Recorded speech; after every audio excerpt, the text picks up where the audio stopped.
Hey everybody, September 17th, 2025, here with your after hours recap. So, pretty much as expected, we did get the half basis point cut. I think everybody kind of saw that coming.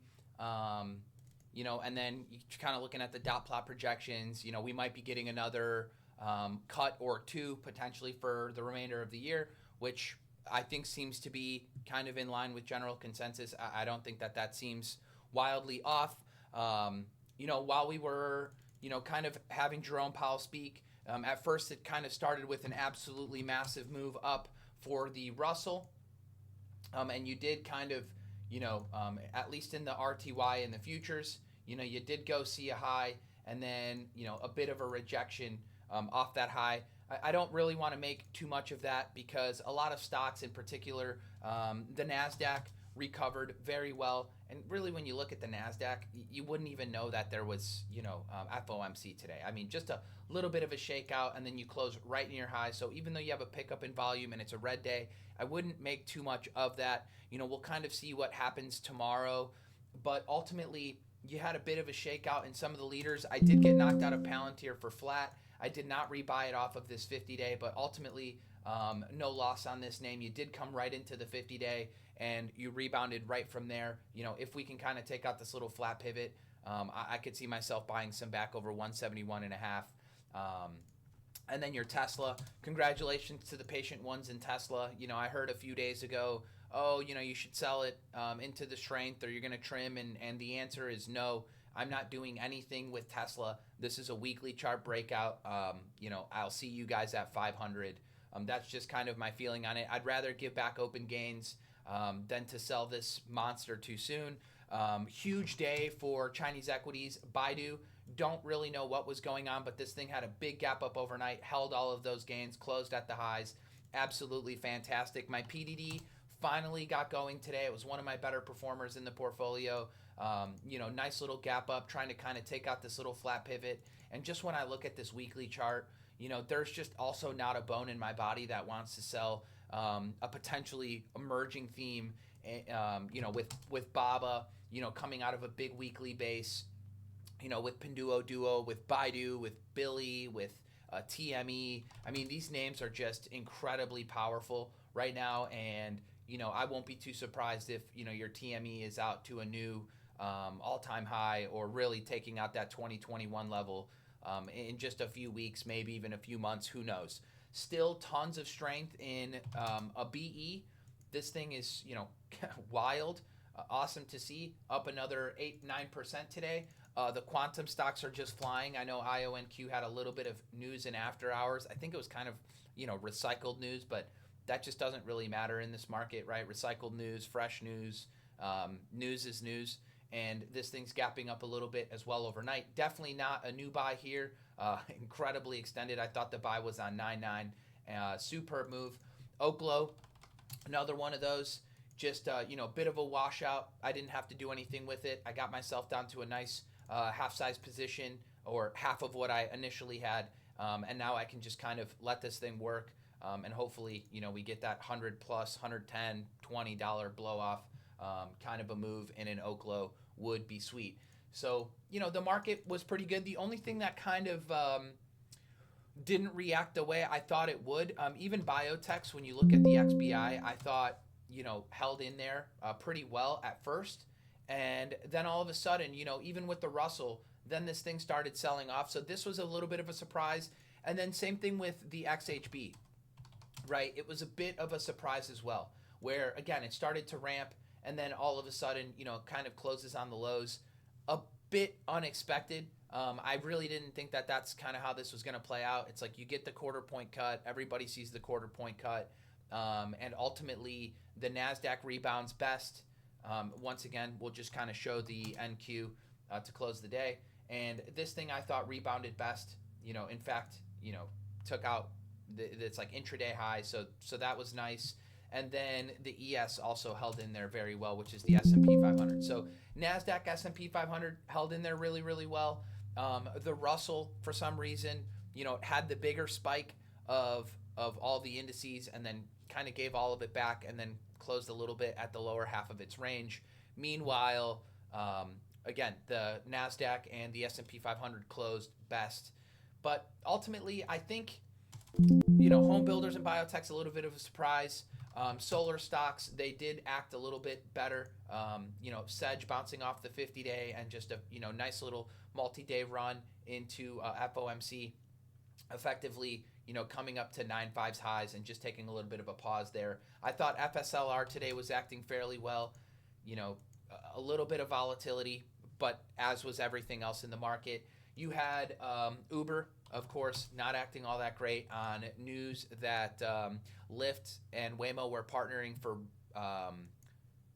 just doing a partnership, I think in Texas, if I wasn't mistaken with that news. So that kind of affected this one. I don't want to think too much of it. Ethereum and crypto, I didn't think anything were entirely wrong with them. Just a bit of digestion. The only thing I don't like about Ethereum is just how crowded it is in terms of positioning. But Bitcoin not doing a whole lot wrong, just hovering right against the 50-day. Do we kind of lose the 50-day here soon, or do we start to take out this little pivot here at about 100 and call it almost 111,750 basically. So we'll see what happens going over the next few days. But guys, I just still don't see a terrible market. I see maybe breadth is a little bit narrow, but it's doing just fine in these smaller cap, mid cap now growth names. Rigetti new high, IONQ new high, QBTS, excuse me, absolute rocket. I mean, this thing is acting awesome. KTOS acting fantastic. KTOS. This is another one of these. Obviously not a quantum name, but acting really well. Just stocks all over the place, continuing to act well. Shopify still hanging in there, building out a base. I mean, this thing looks like it could be good tomorrow. So there are still a bunch of stocks that I think are viable. For me, the most important name, because it's the biggest in my personal portfolio, is Tesla. That's the one I care about most. Obviously, Nvidia was a little bit weak today, and that was because I guess their chips are maybe being shunned in China. I don't know how much to read into that, but you did have a pickup in volume. You did have a small little gap, and you are below the 50 days. So just kind of some things to take note of. I'm not going to call that this is the top on Nvidia. I mean, that just kind of seems like a fool's errand. But I could see us digesting for another month or two before this thing, ends up maybe taking off for more. I have no clue, nor do I want to try and speculate. If we can get back above the 50, I think it could look really good in a hurry. But I don't want to speculate. All I know is that names under the 50-day, they're kind of starting. That's kind of when they can start to lag. And I do want to, kind of keep that in the back of my mind before getting involved, in an Nvidia. I still think AMD looks pretty good. We'll see what this thing wants to do. Again, living a little bit under the 50-day, has to take out that 910 high for me to be interested. If it can do that and get back above that 50-day, I think it would look really good. And then Meta is one of those that I think is acting really, really damn awesome. I could probably see us back out to new all-time highs in very short order. But again, for me personally, Tesla's my biggest position and the one that I'm most focused on. Would love to get some ads, but I really don't even see any ad spots on this name. So we'll just continue to let it work. Another name that kind of came across my radar today, OUST, acting, really, really fantastic. The one I was stopped out of yesterday, AAOI, came right back to life and just kind of kicking myself, right? This thing had just a absolutely perfect 620 setup, which, I kind of talked about yesterday in real time in the room. And I was just like, FOMC tomorrow. I'll just wait and see. I don't want to get too much exposure on in front of FOMC. And then sure enough today, the market was not doing all that much. The market was kind of trickling lower and this thing was just grinding up and I'm, over here like, what the hell? Kind of sucked. And then, everything did this during FOMC, but this one held in there really, really well. It's still a name that I'd like to get myself involved in. Obviously, I got shaken out yesterday in that pretty nasty candle, so there's not much I can do about it. And similar with Palantir, right? It's like you get shaken out in the morning, and for me, it was just let's cut this thing at break even and not take a loss on it. And then, what does it do? It comes right back up. So That's just kind of the market. I still have tons of exposure, so I'm going to just kind of try and let everything work. ARC, it's still acting perfectly fine. CCL is acting well. Tesla, obviously, we talked about a bunch. CCJ, finally a nice little 2% up day. Still don't love this bar, and I moved my stop basically to this 10-day. We'll need to see that level hold. MP, big push in the morning, and then, of course, not a whole lot. This thing is kind of getting a little bit annoying, where it's like every day it's kind of grinding higher, but all of these moves, they end up just round tripping on the day, and somehow, some way, this thing just ends up higher. Oklo, I am now trimmed, looks awesome, and then PDD, again, fantastic day. So ultimately, I think things look well. I've kind of made mention of that already. Unless semiconductors are really struggling, unless banks are really struggling, I don't see a reason to be negative. The mid cap names, the small cap growth names, that's really what's outperforming right now. Whether it be the quantum stocks or the nuclear names, those are absolutely on fire. The energy generation with BE, the powering the data center names, even NBIS woke up a little bit today, and this thing looks pretty damn good. So I'm not going to complain.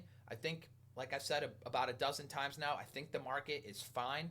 The market was expecting a quarter point cut. Everybody was expecting a quarter point cut, and the market gave it, and the market didn't react poorly to it. So, what does that tell you? And unless something changes meaningfully, I don't see a reason to be negative on the market unless, bigger distribution days begin to pile up. But the market's kind of behind those distribution days, and we've kind of been getting some rotation into healthcare and recently, whether it be home builders or solars or biotechs, and gold continues to act well, although it did sell off today a little bit.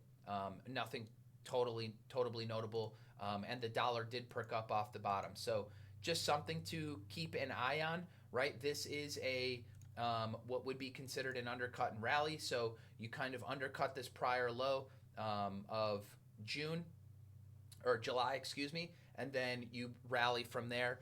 Does that put pressure on gold? I don't know. This is just one day. One day doesn't make a trend, but we will see. If you ever wanted to buy the dollar, I felt like today would have been that day to do so through that 96.40 level roughly. So we'll just see. And then if the dollar begins to go up, gold starts to go down, does the dollar going up put some pressure on equities? Again, I have no opinion on that. I'm not the macro expert, so probably not the person to ask, but definitely something to keep an eye on going forward to see if that actually has any kind of effect. Anyway, hopefully you guys all stayed safe out there, traded well. There are still a bunch of stocks that look good. Make sure you know your merchandise for tomorrow and for Friday, and I hope to see you all for pre-market prep or in the room before market open. Cheers, guys.